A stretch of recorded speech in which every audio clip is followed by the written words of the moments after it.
ہم کتنے کم وقت میں کر لیتے ہیں۔ اللہ تعالیٰ معاملات کو ایسے ہی دیکھ رہے ہیں، مگر ہم اللہ کی نظر سے چیزوں کو تو نہیں دیکھ سکتے نا۔ نائمہ نے سوالیہ انداز میں کہا، انسان کی نظر سے تو دیکھ سکتے ہو، اس میں کیا رکاوٹ ہے؟ انسان تو اس چیز کے ماہر ہیں کہ ماضی کے تجربے سے مستقبل کا اندازہ کر لیتے ہیں۔ بالکل کر لیتے ہیں۔ انسانوں کی ساری ترقی ان کی اس صلاحیت میں ہے کہ ماضی کے مشاہدے اور تجربے کو بنیاد بنا کر وہ نظر نہ آنے والے مستقبل کی بالکل ٹھیک پیش گوئی کر دیتے ہیں۔ اسی اصول پر ڈاکٹر ہر مرض کا علاج کرتے ہیں۔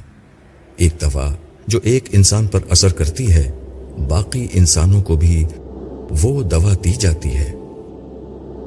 ایک جہاز جس اصول پر اڑتا ہے، سارے جہاز اسی اصول پر بنائے اور اڑائے جاتے ہیں۔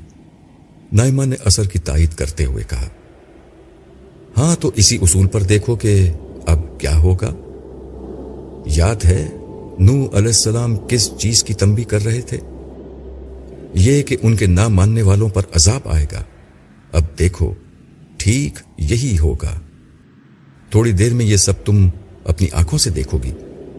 اس کے بعد اس بات کو نہ ماننے کی کیا گنجائش ہے کہ آخرت کی دنیا کے بارے میں بھی پیغمبر جو کہتے ہیں وہ پورا نہیں ہوگا۔ بالکل نہ ماننے کی کوئی گنجائش نہیں ہے۔ چلو پھر چل کر انسانیت کی پہلی قیامت دیکھتے ہیں۔ نوح علیہ السلام کو کشتی بنانے کا حکم مل گیا ہے۔ اس کا مطلب یہ ہے کہ اس قوم کی قیامت آ رہی ہے۔ اللہ کی عدالت لگ رہی ہے۔ اس عدالت میں ہر مجرم عذاب کا شکار ہوگا اور صرف اہل ایمان بچائے جائیں گے۔ باقی رہ جانے والے یہی اہل ایمان سردار بنائے جائیں گے، اس دنیا میں بھی اور اگلی دنیا میں بھی۔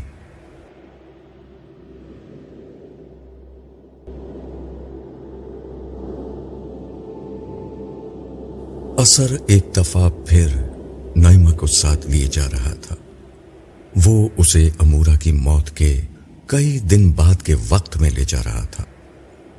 ان کی منزل شہر سے باہر ایک کھلا میدان تھا۔ نائمہ کو دور سے نظر آیا کہ اس میدان میں ایک بہت بڑی کشتی کھڑی ہوئی ہے۔ قریب پہنچنے پر اسے اندازہ ہوا کہ کشتی سے بڑھ کر یہ ایک بحری جہاز تھا۔ یہ جہاز یا کشتی لکڑی کے ان تختوں سے بنایا گیا تھا جو پاس موجود جنگل کے درختوں کو کاٹ کر بنائے گئے تھے۔ مضبوط رسیوں اور کیلوں سے ان سب کو جوڑ کر یہ عجوبہ بنایا گیا تھا۔ یہ کشتی دو وجوہات کی بنا پر عجوبہ تھی۔ ایک تو اس کی بناوٹ بہت زبردست تھی، دوسرا عجوبہ یہ تھا کہ یہ کشتی بالکل خشک میدان میں کھڑی تھی۔ دور دور تک کوئی سمندر تھا اور نہ کوئی دریا۔ اس بات کا کوئی امکان نہیں تھا کہ انسان گھسیٹ کر اسے کسی دریا تک لے جا سکے۔ نائمہ کو ان دونوں باتوں پر قدرے حیرت ہو رہی تھی۔ چلتے چلتے اثر نے اس کی یہ حیرت دور کر دی۔ یہ کشتی اللہ تعالیٰ کی خصوصی ہدایت کی روشنی میں تیار کی گئی ہے۔ اس میں نہ صرف نوح علیہ السلام کے سارے ساتھیوں کی رہنے کی جگہ ہے، بلکہ جانوروں کو رکھنے کے لیے بھی الگ حصے بنائے گئے ہیں۔ اس میں کافی عرصے کے لیے کھانا اور پانی کا ذخیرہ کرنے کی بھی گنجائش ہے۔ سب سے بڑھ کر اس کو اس طرح بنایا گیا ہے کہ شدید ترین بارش کا پانی بھی اس سے باہر خارج ہوتا رہے گا، اور بڑی سے بڑی طوفانی موج کی ٹکر بھی یہ کشتی بآسانی جھیل جائے گی۔ نائمہ کو اس کے دونوں سوالوں کا جواب مل چکا تھا۔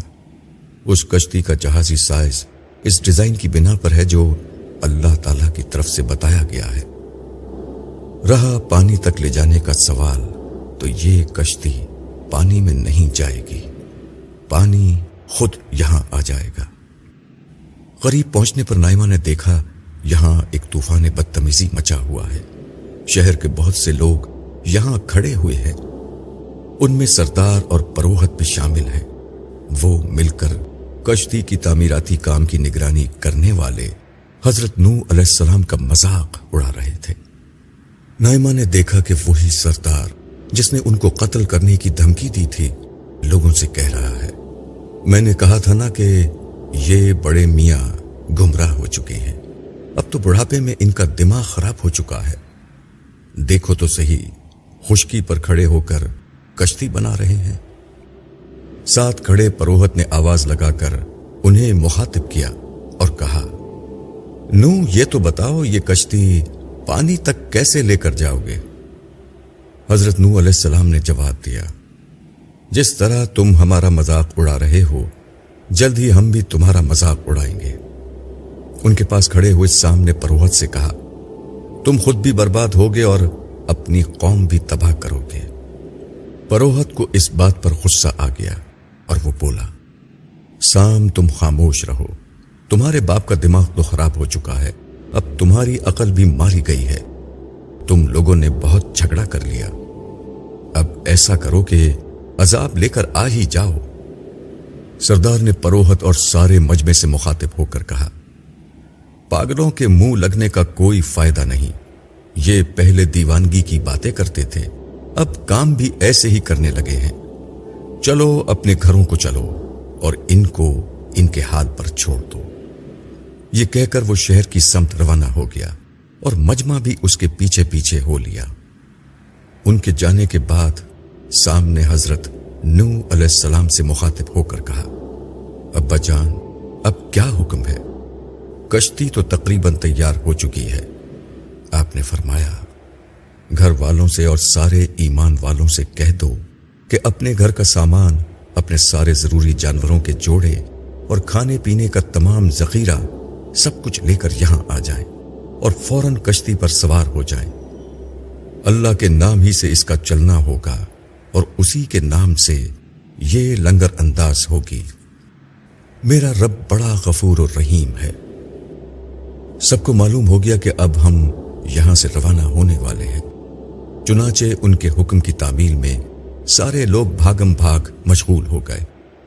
ایک نے بھی سوال نہیں کیا کہ وہ یہ کیوں کریں۔ نائمہ نے دیکھا کہ ان میں جراحم اور اس کی بیوی بھی شامل تھی۔ اس دور میں لوگوں کا سامان ہی کیا تھا، بس خوراک اور جانور تھے۔ سامان جیسے ہی کشتی پر پہنچایا گیا، سب لوگوں کو حکم ملا کہ کشتی پر سوار ہو جائیں۔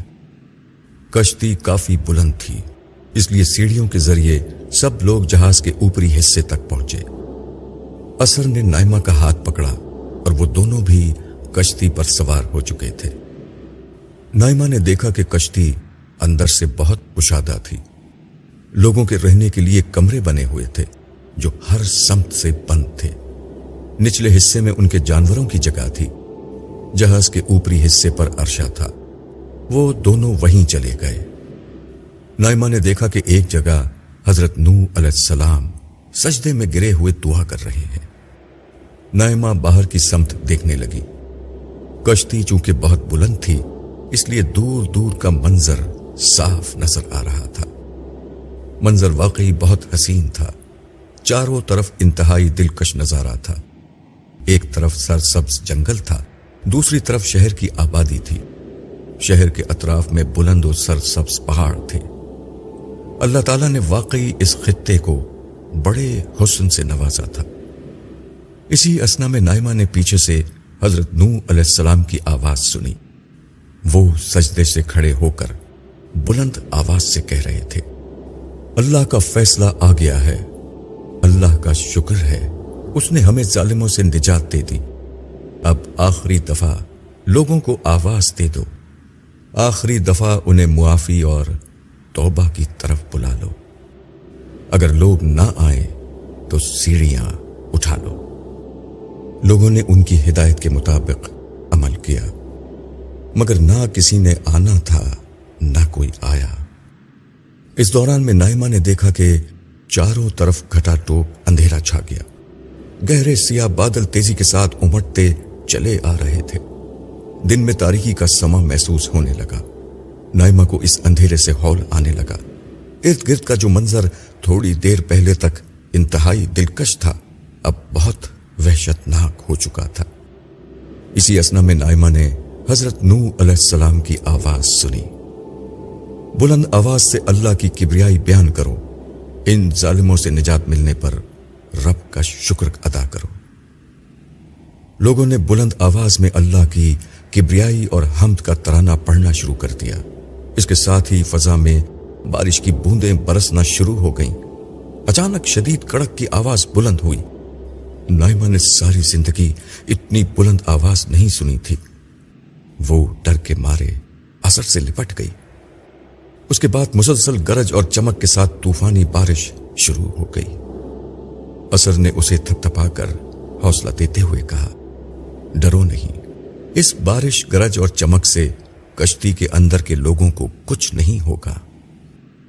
مگر اثر، یہ منظر بہت خوفناک ہے۔ نائمہ چاروں طرف خوفزدہ نظروں سے دیکھتے ہوئے بولی۔ انتہائی تیز رفتار اور خوفناک بارش ہو رہی تھی۔ ہر طرف گہرا اندھیرا چھا چکا تھا، مگر بار بار چمکنے والی بجلی سے تمام اطراف کا منظر وقفے وقفے سے نظر آ رہا تھا۔ اس روشنی میں نائمہ نے دیکھا کہ کشتی کے ارد گرد تیزی سے پانی جمع ہونا شروع ہو چکا ہے۔ ایک طرف تو اس طوفانی بارش کا پانی براہ راست نیچے جمع ہو رہا تھا، اور دوسری طرف پہاڑوں پر ہونے والی بارش کا پانی بھی بہہ بہہ کر شہر اور اس میدان کی طرف آ رہا تھا۔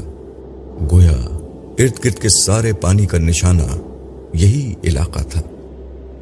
تمہیں اندازہ نہیں کہ اس وقت شہر میں کیا ہو چکا ہے۔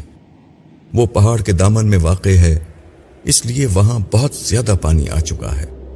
سارے مکانات ڈوب چکے ہیں۔ لوگ جان بچانے کے لیے بلند پہاڑوں پر چڑھنا شروع ہو رہے ہیں۔ پھر اس نے نیچے اشارہ کرتے ہوئے کہا، دیکھو لوگ نیچے بھی مدد مانگنے کے لیے آ چکے ہیں۔ نائمہ نے ایک لمحے کو چمکنے والی بجلی کی روشنی میں دیکھا کہ بہت سے لوگ کشتی کے قریب کھڑے چلا رہے ہیں۔ بارش کے شور کی بنا پر ان کی آواز اوپر نہیں آ رہی تھی، مگر صاف ظاہر تھا ان مذاق اڑانے والوں کو اندازہ ہو چکا ہے کہ اس کشتی کو پانی میں نہیں جانا تھا، پانی کو یہاں آنا تھا۔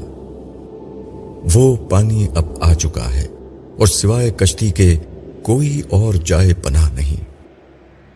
نائمہ نے اثر سے مخاطب ہو کر کہا، ہمیں ان لوگوں کی مدد کرنی چاہیے۔ تم حضرت نوح علیہ السلام سے درخواست کرو کہ وہ سیڑھیاں واپس نیچے لگوا دیں، اس طرح کچھ لوگوں کی جان بچ جائے گی۔ تمہارا دماغ تو خراب نہیں ہو گیا؟ تم اللہ کے مجرموں کی مدد کا مشورہ دے رہی ہو؟ اس موسم سے تمہیں اللہ تعالیٰ کے غضب کا اندازہ نہیں ہو رہا؟ اثر نے اتنے غصے سے کہا کہ نائمہ ڈر گئی۔ اثر غصے میں بولتا رہا، ان لوگوں نے صرف شرک ہی نہیں کیا ہے، ان کا اصل جرم سرکشی ہے۔ 950 برس تک انہیں سمجھایا گیا کہ جس مالک نے ساری نعمتیں دی ہیں اسی کی بندگی کرو، غیر اللہ سے مدد نہ مانگو، ان کے آگے سر نہ جھکاؤ، اپنے محسن اور مہربان رب کو بھول کر پتھروں اور بتوں کی پرستش نہ کرو۔ مگر یہ لوگ اپنے تعصب میں اندھے ہو چکے تھے۔ ان پر نوح علیہ السلام نے ان کی غلطی بالکل واضح کر دی تھی، مگر ڈھٹائی کی بنا پر انہوں نے سچ کو ماننے سے انکار کر دیا تھا۔ یہ اللہ کے رسول کو دھمکیاں دینے پر اتر آئے۔ ان کا بس نہیں چلا، ورنہ حضرت نوح علیہ السلام کو پتھر مار کر ختم کر ڈالتے۔ نائمہ بی بی، یہ ناقابل معافی جرم ہے۔ اللہ کی دنیا میں سچ کو جھٹلانے سے بڑا کوئی جرم نہیں ہے۔ اس جرم کے ساتھ جب سرکشی بھی جمع ہو جائے تو پھر اس کی سزا لازماً بھگتنا پڑتی ہے۔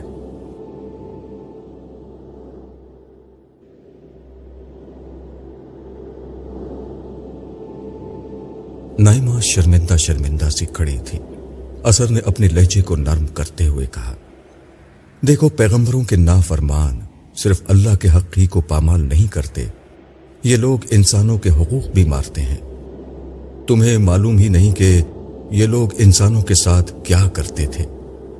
یاد رکھنا، جو لوگ اللہ کے ساتھ وفادار نہیں ہوتے وہ دوسرے انسانوں کے ساتھ بھی ہمیشہ زیادتی کرتے ہیں۔ یہ کفار اللہ کا تو کچھ نہیں بگاڑ سکتے، مگر انسانوں کا جینا دشوار کر دیتے ہیں، اور زمین کو ظلم اور فساد سے بھر دیتے ہیں۔ اس لیے اللہ تعالیٰ ایک رسول کے ذریعے سے گویا ایک آپریشن بھی کرتے ہیں۔ وہ ایسے ناسور زدہ معاشرے کو کاٹ کر زمین سے پھینک دیتے ہیں اور پھر نئے سرے سے صالحین دھرتی کو آباد کرتے ہیں۔ یہ سلسلہ اب آنے والے ہزاروں سال تک جاری رہے گا، جس کے بعد قیامت آئے گی اور ہمیشہ کے لیے ایسے ناسور زدہ لوگ جہنم کے قید خانے میں بند کر دیے جائیں گے، اور اس زمین پر اللہ کے نیک بندوں کا اقتدار ہمیشہ ہمیشہ کے لیے قائم ہو جائے گا۔ اثر تمہاری بات ایسی نہیں کہ اس سے اختلاف کیا جا سکے، مگر نائمہ نے ایک لمحے کے لیے رک کر اثر کے چہرے کے تاثرات دیکھے کہ کہیں وہ ناراض تو نہیں۔ اس کے چہرے پر کوئی منفی تاثر نہ پا کر نائمہ کی زبان پر وہ چیز آ گئی جس نے اسے ان لوگوں کی مدد کی بات کرنے پر آمادہ کیا تھا۔ اثر مجھے ان میں سے کسی بات سے کوئی اختلاف نہیں، مگر مسئلہ یہ ہے کہ نیچے جو لوگ کھڑے ہیں ان کے ساتھ معصوم بچے بھی ہیں۔ ان معصوم بچوں کا کیا قصور ہے؟ انہیں کیوں ہلاک کیا جا رہا ہے؟ یہ تو اللہ کی رحمت سے بہت بعید ہے کہ وہ معصوم بچوں کو بھی ہلاک کرے۔ قصور بڑوں کا ہے، ان بچوں نے تو کچھ نہیں کیا۔ اچھا تو یہ ہے تمہاری بات کا اصل پس منظر۔ دیکھو یہ سیلاب ان بچوں کے لیے اللہ تعالیٰ کی رحمت ہی کا ایک ظہور ہے، یہ ان کے لیے عذاب نہیں نجات ہے، مگر تم اس بات کو نہیں سمجھ سکتی۔ دراصل تم نے تو اس قوم کی زندگی کے چند مناظر دیکھے ہیں، یہ 2 دنوں کا قصہ نہیں، صدیوں کی داستان ہے۔ سیدنا نوح علیہ السلام 950 برس سے ان کے درمیان موجود ہیں، انہیں سمجھا رہے ہیں۔ آؤ میں تمہیں انہی کی زبانی سنواتا ہوں کہ ان 950 برس میں کیا ہوا ہے اور کیوں یہ عذاب ان بچوں کے لیے عذاب نہیں بلکہ نجات ہے۔ یہ کہہ کر اثر نے نائمہ کا ہاتھ تھاما اور 2-4 قدم ہی بڑھائے۔ اس کا یہ سفر وقت میں پیچھے کی سمت تھا۔ نائمہ نے محسوس کیا کہ وہ رات کی انتہائی گہری اور سیاہ تاریکی میں چل رہے ہیں۔ مہینے کی آخری تاریخوں میں چاند کے نہ ہونے سے کہیں کوئی روشنی نہ تھی۔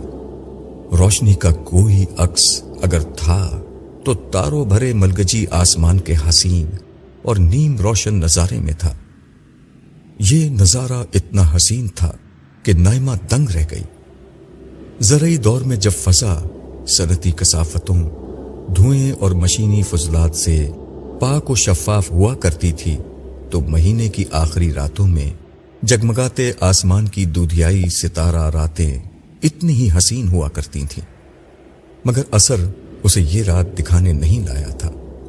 اس نے اپنی منزل کا پتہ نائمہ کو بتاتے ہوئے کہا، سیدنا نوح علیہ السلام کے گھر جا رہے ہیں، عذاب آنے سے 1 رات پہلے کا یہ منظر میں تمہیں دکھانا چاہتا ہوں۔ آؤ دیکھو کہ اس وقت کیا ہو رہا تھا۔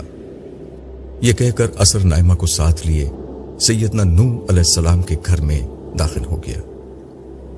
رات کا پچھلا پہر تھا۔ اس وقت جب دنیا سکون سے سو رہی تھی، انسانیت کا یہ سردار اور خدا کا محبوب رسول نوح اللہ کی بارگاہ میں پیش تھا۔ یہ عظیم المرتبت رسول دن بھر دعوت و تبلیغ کی محنت و مشقت جھیلنے کے بعد محو آرام نہیں تھے، بلکہ اللہ کے حضور قیام، رکوع اور سجدے میں گڑ گڑا رہے تھے۔ وہ رو رہے تھے اور تڑپ تڑپ کر اللہ کے حضور اپنی فریاد پیش کر رہے تھے۔ یہ دعا کیا تھی؟ ان کے دل کی تڑپ اور ان کی 1000 سالہ محنت کی داستان تھی، جو چند جملوں میں سمٹ گئی تھی۔ وہ بول رہے تھے اور ان کی زبان سے نکلنے والا ہر لفظ نائمہ کے دل میں اترتا جا رہا تھا۔ وہ رو رہے تھے اور کہہ رہے تھے، میرے مالک، میں نے اپنی اس قوم کو شب و روز پکارا، لیکن میری پکار سے یہ اور زیادہ بھاگتے ہی رہے۔ میں نے جب بھی انہیں بلایا اس لیے کہ ان کے پلٹنے پر تو انہیں معاف فرمائے، تو انہوں نے اپنی انگلیاں اپنے کانوں میں ٹھونس لی اور اپنی چادریں لپیٹ لی اور اپنی ضد پر اڑ گئے اور بڑا غرور دکھایا۔ پھر میں نے ان کو کھلم کھلا دعوت دی، پھر بلند آواز سے انہیں بلایا اور چپکے چپکے بھی سمجھایا۔ میں نے کہا اپنے رب سے معافی مانگ لو، بے شک وہ بڑا معاف کر دینے والا ہے۔ اس کے نتیجے میں وہ تم پر ڈھیروں بارش برسائے گا اور مال و اولاد سے تم کو برکت دے گا اور تمہارے لیے باغ اگائے گا اور تمہارے لیے نہریں بہا دے گا۔ اے مالک، انہوں نے میری بات نہیں مانی اور اپنے انہی رہنماؤں کے پیچھے چلے جن کے مال و اولاد نے ان کی نامرادی میں اضافہ ہی کیا ہے، اور جنہوں نے بڑی بڑی چالیں چلی اور کہا کہ اپنے ان معبودوں کو ہرگز نہ چھوڑو، اور نہ ود اور سوا کو چھوڑو، اور نہ یغوث اور یعوق اور نصرہ کو چھوڑو، اور اس طرح بہتوں کو گمراہ کر ڈالا۔ اور اب تو بھی اے مالک ان ظالموں کی گمراہی میں اضافہ ہی کر۔ اے مالک، ان منکروں میں سے اب کسی کو زمین پر نہ چھوڑ، اس لیے کہ تو نے انہیں چھوڑ دیا تو یہ تیرے بندوں کو ضرور بہکائیں گے، اور جنیں گے تو تیرے نافرمان اور منکر ہی جنیں گے۔ میرے مالک، تو مجھے معاف فرما دے، میرے ماں باپ کو معاف فرما دے، ان سب کو معاف فرما دے جو میرے گھر میں مومن ہو کر داخل ہو جائیں، سب مسلمان مردوں اور عورتوں کو معاف فرما دے، اور ان ظالموں کے لیے اب ان کی بربادی کے سوا کسی چیز میں اضافہ نہ کر۔ اس دعا میں اتنی تاثیر تھی کہ نائمہ اس کے الفاظ کا خود پر صاف اثر محسوس کر رہی تھی۔ 1000 برس کی محنت کے بعد ایک شخص اتنا مایوس ہو چکا تھا کہ اسے اس قوم کی ہدایت کی کوئی امید نہ رہی تھی، حتیٰ کہ نسل در نسل کے تجربات دیکھنے کے بعد اسے یقین ہو چلا تھا کہ ان کی اگلی نسلیں پیدا بھی ہوں گی تو نافرمان ہی پیدا ہوں گی۔ نائمہ نے سوچا، جو بات میرے دل پر اتنا اثر ڈال گئی ہے وہ اللہ کی بارگاہ تک کیسے نہیں پہنچی ہوگی۔ یہ دونوں ایک دفعہ پھر کشتی پر اسی جگہ اور وقت میں لوٹ چکے تھے۔ اثر نے نائمہ سے پوچھا، تمہیں سمجھ میں آ گیا کہ بچوں کے لیے یہ سیلاب نجات کیسے بن گیا؟ پھر وہ اپنے سوال کا خود ہی جواب دیتے ہوئے بولا، اس لیے کہ ان کی سرکشی بہت بڑھ چکی تھی اور ماحول اس درجے میں مخالفت پر مبنی بنا دیا گیا تھا کہ کوئی بچہ نارمل اور غیر جانبدارانہ انداز میں سوچنے کے قابل ہی نہ رہا تھا۔ نائمہ نے اسبات میں سر ہلاتے ہوئے کہا، اس کو ہمارے دور کے اعتبار سے کنڈیشننگ یا برین واشنگ کہتے ہیں، مگر پھر بھی بچوں نے ابھی تو کوئی قصور نہیں کیا تھا۔ جو بچے اس وقت موجود ہیں وہ تو معصوم ہیں۔ یہی تو میں کہہ رہا ہوں کہ یہ سزا نہیں، نجات ہے۔ سزا قوم کو دی جا رہی ہے، بچوں پر تو صرف موت کا وہ قانون لاگو ہو رہا ہے جو ایک روز ہر مخلوق پر ہونا ہی ہے۔ لوگ دنیا میں 1000 طریقوں سے مرتے ہیں، ان میں بچے بھی ہوتے ہیں۔ تم نے دیکھا نہیں تھا کہ جراحم کی بیٹی امورہ بھی مری تھی؟ ہاں دیکھا تھا۔ تو بس ایسا ہی معاملہ ان بچوں کا ہے۔ ان کی عمر ہی اتنی طے کر دی گئی تھی، ان پر نہ عذاب کے فرشتے آئیں گے نہ آخرت میں انہیں کوئی سزا ملے گی۔ سزا صرف باشعور لوگوں کے لیے ہے، اور جیسا کہ میں کہہ چکا ہوں اور خود تم سیدنا نوح علیہ السلام کی زبانی سن چکی ہو، یہ سرکش و سنگ دل لوگوں کو سزا دی جا رہی ہے۔ ایسے عذاب صرف اور صرف رسولوں کی اقوام پر آتے ہیں جن پر اتمام حجت کے ذریعے سے بات اتنی واضح کر دی جاتی ہے کہ وہ کسی غلطی کی بنا پر انکار نہیں کرتے، بلکہ پورے شعور اور ارادے کے ساتھ اللہ کے رسول کے سامنے بغاوت کر دیتے ہیں۔ یہ اسی کی سزا ہے۔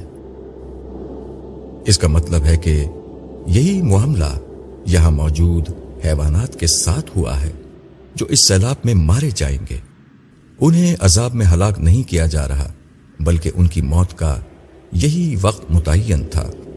نائمہ نے ذہن کے کسی گوشے میں موجود ایک اور سوال کو سامنے لاتے ہوئے کہا۔ اثر نے اسبات میں سر ہلاتے ہوئے کہا، تم نے بالکل ٹھیک سمجھا۔ اثر نے ابھی یہ جملہ کہا ہی تھا کہ اچانک کشتی کو جھٹکا لگا، پانی کی ایک زوردار لہر آئی اور کشتی میں حرکت شروع ہو گئی۔ نائمہ نے نیچے دیکھا، نیچے کھڑے ہو کر مدد کے لیے چلانے والے لوگ اس بڑی لہر کی نظر ہو گئے جو شہر کی سمت سے آئی تھی۔ اس نے شہر کی سمت دیکھا، لمحہ بھر کی چمکتی بجلی میں نظر آیا کہ شہر کے آثار پانی میں ڈوب چکے ہیں، ہر طرف پانی پھیل چکا ہے اور اس پانی میں آہستہ آہستہ کشتی نے اپنا سفر شروع کر دیا ہے۔ نائمہ نے روشنی میں یہ دیکھا کہ کشتی میں بھی کافی پانی کھڑا ہو چکا ہے، گرچہ اس میں بنے سوراخوں سے پانی مسلسل باہر جا رہا تھا، مگر بارش اتنی تیز تھی کہ پانی کی مقدار یہاں بھی آہستہ آہستہ بڑھ رہی تھی۔ نائمہ نے باہر دیکھتے ہوئے کہا، شہر تو ڈوب چکا ہے۔ ہاں، مگر سب لوگ ابھی نہیں مرے، یہ لوگ بڑے جاندار ہیں، ان کی ایک بڑی تعداد پہاڑوں پر چڑھ چکی ہے۔ ان کا خیال ہے کہ بارش تھوڑی دیر میں رک جائے گی، پانی پہاڑوں کی چوٹیوں تک نہیں پہنچے گا اور یہ لوگ بچ جائیں گے۔ اثر نے جواب دیا۔ نائمہ نے اثر کی بات پر کوئی تبصرہ نہیں کیا۔ اس دوران میں بادلوں کی سیاہی کچھ چھٹ چکی تھی، بارش کی شدت قدرے کم ہوئی تھی، مگر تھوڑی ہی دیر میں نائمہ کو اندازہ ہو گیا کہ یہ کمی صرف اس لیے تھی کہ کشتی میں موجود پانی کی سطح بڑھنے نہ پائے، ورنہ باہر کے حساب سے ابھی اوپر بے پناہ پانی برس رہا تھا اور نیچے سے بھی لگتا تھا کہ زمین اپنا سارا پانی آج اگلنے کا فیصلہ کر چکی ہے۔ پانی ایک دم سے بھرنے کی کئی وجوہات تھیں۔ ایک تو انتہائی تیز رفتار بارش، دوسرے پہاڑی پانی کا ریلا جو ہر چیز کو بہا کر لے گیا، تیسرے میدانی زمین جتنا پانی جذب کر سکتی تھی اس سے کہیں زیادہ پانی برس رہا تھا، اس لیے زمین کی پانی جذب کرنے کی صلاحیت ختم ہو چکی تھی۔ پھر جیسے جیسے پانی کی سطح اور اس پر موجود کشتی بلند ہوتی جا رہی تھی، نائمہ کو محسوس ہو رہا تھا کہ بارش کسی چھوٹے علاقے میں نہیں ہو رہی ہے، بلکہ دور دور تک ایسی ہی یا اس سے کہیں زیادہ تیز بارش ہو رہی ہے۔ سیاہی کم ہونے سے روشنی کافی بڑھ چکی تھی۔ نائمہ نے دور تک نظر دوڑائی۔ جنگل پانی سے ڈھک چکا تھا، پانی کا سیلاب شہر کو بھی نگل چکا تھا، ہر طرف پانی ہی پانی اور بلند و بالا موجیں نظر آ رہی تھیں۔ ان کے درمیان وہ کشتی اوپر نیچے ہوتے ہوئے تیزی سے آگے بڑھ رہی تھی۔ اس کشتی کے علاوہ چند پہاڑ ابھی تک پانی کی اس یلغار کے مقابلے میں ڈٹے ہوئے تھے۔ نائمہ نے دیکھا کہ انہی پہاڑوں میں سے ایک پر کچھ لوگ بیٹھے ہیں۔ وہ غالباً پہاڑ پر چڑھ کر بارش کے بند ہونے کا انتظار کر رہے تھے۔ روشنی کے نمودار ہونے اور بارش کے زور کے ذرا کم ہونے سے انہیں یہ حوصلہ ہو رہا تھا کہ اب بارش رکا ہی جاتی ہے۔ انہی لوگوں کے درمیان ایک نوجوان بیٹھا ہوا ہے۔ اسے دیکھ کر اثر نے کہا، یہ حضرت نوح علیہ السلام کا بیٹا کنان ہے۔ یہ کافر ہی رہا اور آخری وقت تک کشتی میں نہیں آیا۔ اسی دوران میں اسے حضرت نوح علیہ السلام نے بھی دیکھ لیا۔ اسے دیکھ کر وہ بے اختیار چلائے، اے میرے بیٹے، ہمارے ساتھ سوار ہو جا اور ان کافروں کا ساتھ نہ دے۔ وہ بولا، میں پہاڑ کی پناہ لے لوں گا جو مجھے پانی سے بچا لے گا۔ حضرت نوح علیہ السلام نے فرمایا، آج اللہ کے قہر سے بچانے والا کوئی نہیں ہے سوائے اس کے جس پر اللہ رحم فرمائے۔ ان کے ان الفاظ کے ساتھ ہی ایک تیز رفتار موج بیچ میں حائل ہو گئی۔ موج ہٹی تو نائمہ نے دیکھا کہ وہ لہر اپنے ساتھ پہاڑ پر پناہ لیے ہوئے تمام لوگوں کو بہا کر لے گئی۔ یہ منظر دیکھ کر حضرت نوح علیہ السلام بے اختیار سجدے میں گر گئے۔ نائمہ کو نہیں معلوم کہ وہ اللہ تعالیٰ سے کیا دعا کر رہے تھے۔ اثر اس عبرتناک منظر کو دیکھ کر بولا، تم نے دیکھا کہ اللہ کا انصاف کتنا بے لاگ ہے۔ اگر پیغمبر کا بیٹا بھی کافروں کا ساتھی اور مجرم ہے تو اس کو بھی نہیں چھوڑا جاتا، اور کسی کی کیا حیثیت ہے؟ بے شک، نائمہ نے مختصر جواب دیا۔ اس پر اس ماحول اور پیش آنے والے واقعات کی ہیبت اس طرح چھائی ہوئی تھی کہ اس کے منہ سے کچھ اور نہیں نکل سکا۔ زیادہ دیر نہ گزری تھی کہ پانی نے تمام پہاڑوں کی چوٹیوں کو ڈھانک لیا۔ اب صرف کشتی تھی یا دور دور تک پھیلا ہوا پانی کا سمندر۔ یہ سمندر وہ تھا جس کا کوئی کنارہ نظر نہیں آ رہا تھا۔ نائمہ یہ منظر دیکھ رہی تھی اور ایک عجیب کیفیت کا شکار تھی۔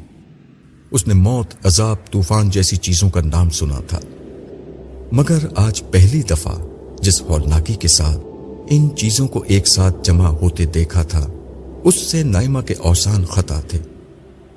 کشتی نوح علیہ السلام موت اور عذاب کے سمندر سے گزرتی ہوئی اور طوفان کی ہر سختی کو جھیلتی ہوئی آگے بڑھتی چلی جا رہی تھی۔